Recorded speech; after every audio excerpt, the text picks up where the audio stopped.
Read the colour of opportunities. Yes, market आज around 500 point से ज्यादा गिरा है। डोंट वरी, ये अभी भी 1% से नीचे है, क्योंकि बेस ही इतना बड़ा हो चुका है, सेंसेक्स का हो या फिर निफ्टी का हो। एंड दैट्स वाई भले ही पॉइंट वाइज हमें ये नंबर्स काफी बड़े नजर आते हैं, but percentage wise these are small numbers compare to the earlier corrections we have seen. So आज ऐसा क्या हो गया मार्केट को? वैसे in the morning I have tweeted about red comma more red, और उसके बाद एज एक्सपेक्टेड मतलब मार्केट हमेशा जो शॉर्ट टर्म में चीजें करता है, मार्केट पॉजिटिव में आया था, ग्रीन में चला गया था, एंड अल्टीमेटली अभी जब मार्केट क्लोज हो रहा है, जब मैं ये वीडियो बना रहा हूं, तो ऐसा लग रहा है मार्केट आज 500 पॉइंट के नजदीक सेंसेक्स एटलीस्ट फॉल होके बंद होगा। पॉइंट इज नॉट दैट कि मतलब यहाँ पे I am going to suggest you some trading और समथिंग लाइक दैट, बट बहुत सारे क्वेश्चंस मार्केट अभी सामने नजर आ रहे कि ये जो एवरग्रैंड जो कंपनी है चाइना की, I don't know what is the pronunciation, Evergrande, Evergrande जो भी है, तो एक बहुत बड़ा रियल एस्टेट प्लेयर है चाइना का। और वेनेसडे को अराउंड $83 मिलियन का जो उसका डेट है, वो डिफॉल्ट कर सकता है। And as per my reading और knowledge, I think this is foreign debt जिसको वो डिफॉल्ट कर रहा है। सो उसके कैस्केडिंग इंपैक्ट बहुत ज्यादा हो सकते हैं।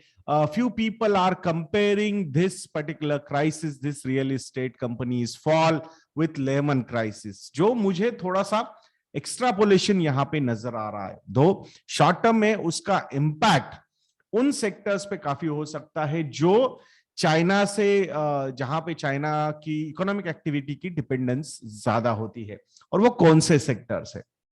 तो वो सेक्टर्स है कमोडिटी सेक्टर्स। तो थोड़ा सा अगर ब्रॉडर लेवल पे, ब्रॉडर एंगल में हम बात करते हैं, सो मतलब आज क्या हुआ? आज टाटा स्टील, जेएसडब्ल्यू स्टील, ये सारे स्टील स्टॉक्स या फिर अदर कमोडिटी स्टॉक्स, हिंदाल्को वगैरह, ये जम के गिरे, 7-8-9% तक ये स्टॉक्स गिर गए।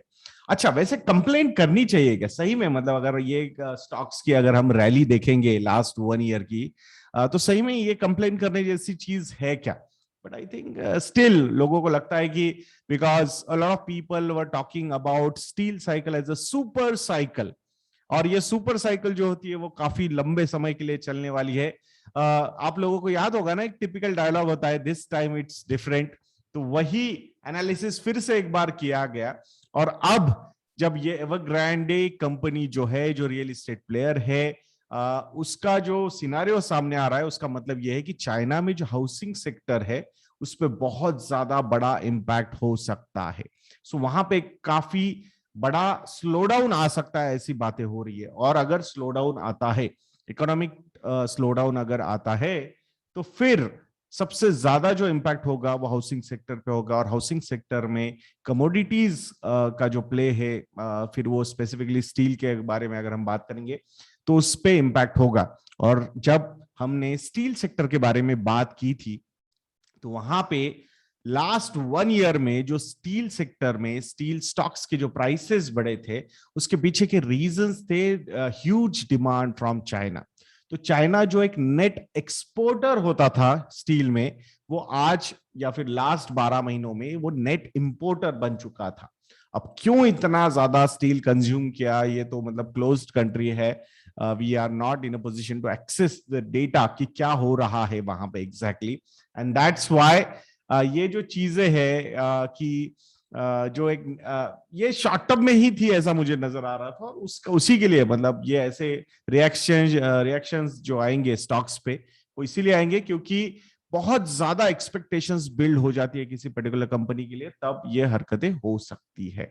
And that's why cyclical sectors जो होते हैं, साइक्लिकल स्टॉक्स जो होते हैं, वो until unless you know the nitty-gritties about that particular sector, it's always better to avoid or stay away from that.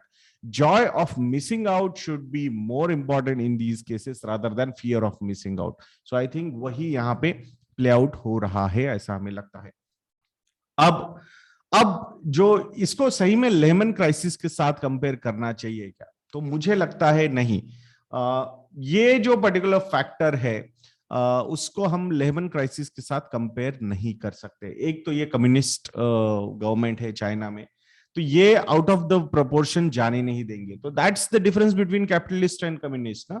तो वहां पे चीजें बहुत ज्यादा कंट्रोल की जाती है, एंड वही एक सेम फैक्टर यहाँ पे भी प्ले आउट हो सकता है। But in the short duration market में जो फोर्सेस होंगे, I think definitely they will take advantage, because जो एक अनप्रेसिडेंटेड रैली हमने सारे ऑल ओवर वर्ल्ड इंडाइसेस में देखी थी, तो वहां पे कोई ना कोई रीजन लेके मार्केट हो सकता है शॉर्ट टर्म में करेक्ट हो या फिर कंसोलिडेट हो, which is very much required. तो इस पर्टिकुलर इवेंट को उसी तरीके से देखना चाहिए, रादर देन कि अरे मतलब ये तो पूरा क्रैश कर जाएगा। Believe me, I think this is not going to be the reason for crash. I am not suggesting कि मुझे पता है कोई रीजन क्रैश के लिए, जैसे नोबडी न्यू कि कोविड एक रीजन हो सकता है क्रैश के लिए, बट किसी ने ये एक्सपेक्ट नहीं किया था कि आने वाले 1-1.5 सालों में we will reach to new Heights.